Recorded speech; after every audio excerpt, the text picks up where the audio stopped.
عملت لكم النهارده قشطيه او قشطه مولد، بس من حلاوتها مش هتشتروها من تاني بره. تاني من بره. تعالوا يلا نشوف هنعملها ازاي.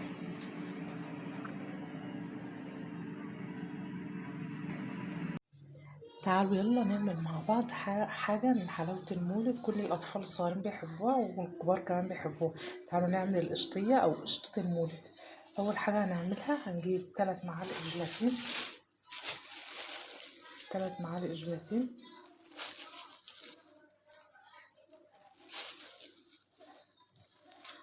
على نص كوباية مية،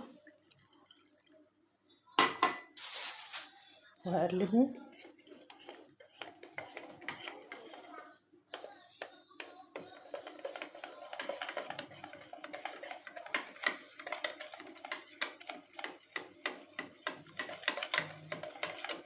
وهركنهم على جنب. وتعالوا بقى نشوف هنعمل ايه على النار. في طاسة على النار هنجيب 3 كوبايات سكر،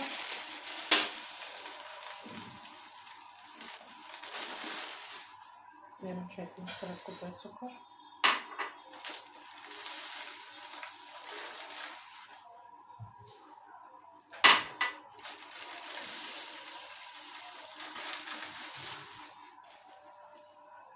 وهنجيب عليهم كوباية مية،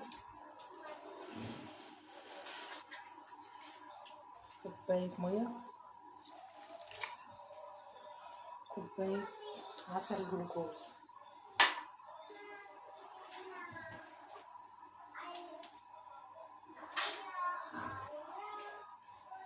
كوباية عسل جلوكوز.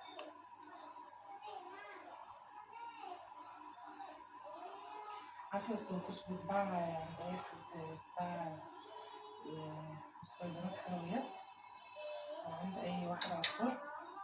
أنا لسه جايبة البرطمان ده جايباه ب45 جنيه، يقعد عندكم ده جنب كوباية عسل جلوكوز عليه.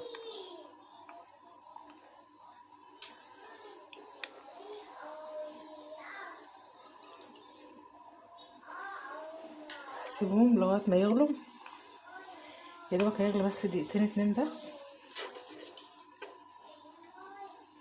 وبعد كده نشوف هنعمل ايه.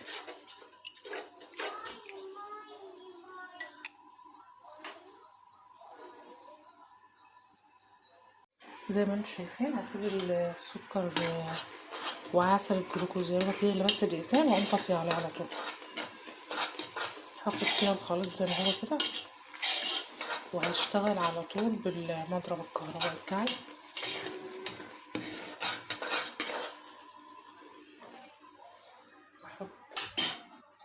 احط عليه الجيلاتين، احط الجيلاتين على الخليط بتاعنا اهو.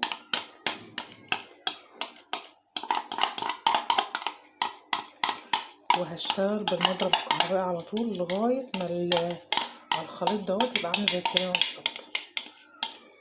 هبدأ اهوت وهوريكم كل شويه شكل الخليط عامل ازاي، وهنعمل ايه بالظبط. انا هشتغل بالمضرب في الحل على طول، يعني ما نقلتش الخليط ولا حاجه.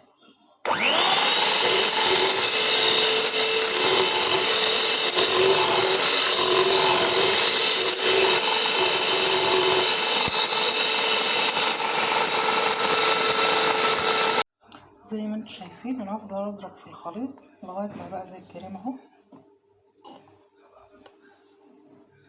هضرب كمان شويه.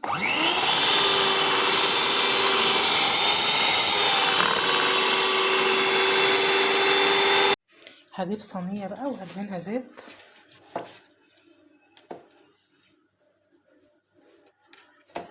هدهنها زيت كده من كل حاجه.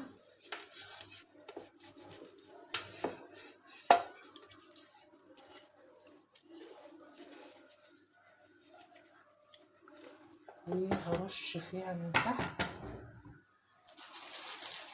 جوز هند زي ما انتم شايفين كده.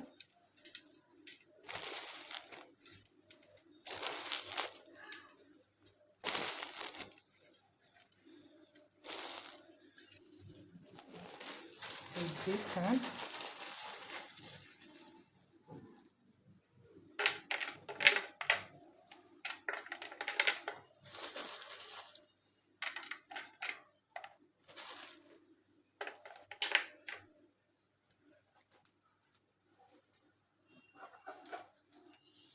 وهجيب بقى الخليط بتاعي اللي انا عملته اللي انا عملته هصب الخليط بتاعي كده في قلب الصينيه.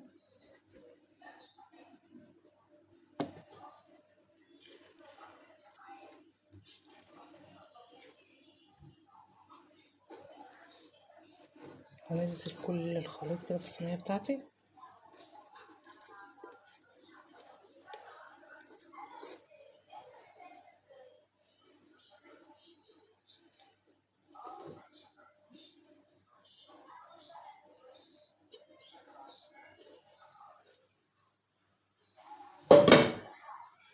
تمام كده، اسويها كده في الصينيه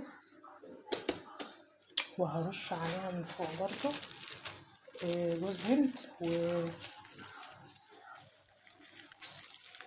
وزبيب برضو.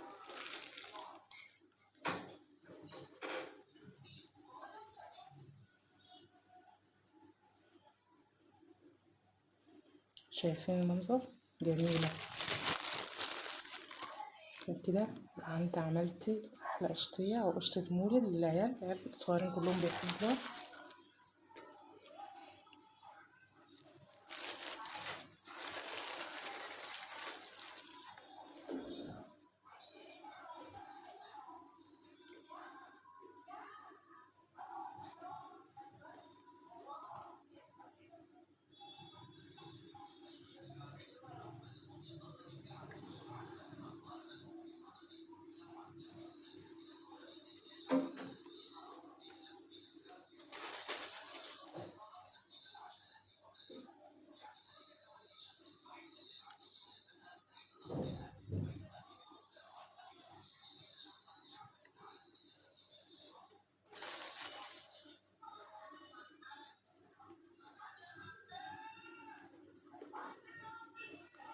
بس كده هدخل الصينية دي التلاجة، وان شاء الله لما تطلع هوريلكم شكلها عامل ازاي. هيبقى معاكم احلى قشطية مولد. المكونات بسيطة جدا، ان شاء الله لما تطلع تعجبكم ان شاء الله. استنوا.